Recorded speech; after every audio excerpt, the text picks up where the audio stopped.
संध्या अर्घ के बाद हमारे घर पे एक पूजा होती है जिसको कोसी भरना बोलते हैं, जिसमें मिट्टी के हाथी को बिठाया जाता है घर पे। वो बहुत ही अच्छा लगता है देखने में।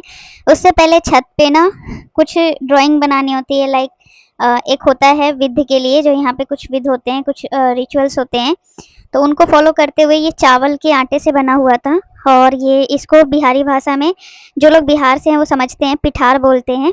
उसमें हल्दी मिला देते हैं चावल के आटे में, और उससे ये ड्राइंग सी बनाते हैं। और उस पर फिर मैं पीला चंदन लगा रही थी।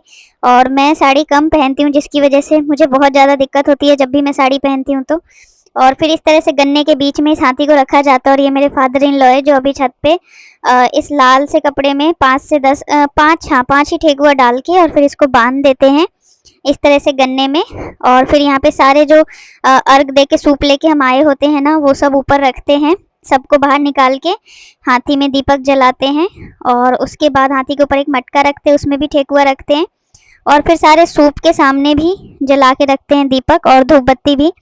लेकिन ना बहुत ज़्यादा हवा चल रही थी, जिसकी वजह से दीपक जल ही नहीं रहे थे। बहुत सारे लाइक 2 माचिस के डब्बे खाली हो गए, लेकिन हवा की वजह से बिल्कुल भी दीपक नहीं जल रहे थे।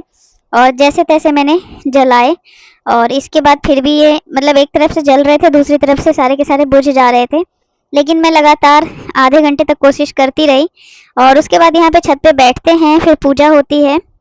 और 4 से 5 गाने, अगर आपको गाने आते हैं तो आप गा लीजिए, नहीं आते हैं तो हम लोग तो भाई चला लेते हैं एलेक्सा वगैरह के थ्रू।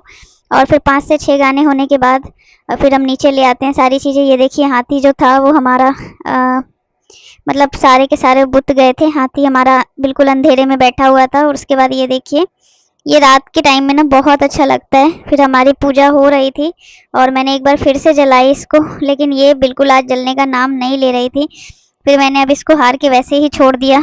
और ये मैं हमारी पूजा अब कंप्लीट हो गई है, तो मैंने अच्छे से किया। प्रणाम। मिलती हूँ अब मैं आपसे नेक्स्ट ब्लॉग में, तब तक के लिए बाय बाय।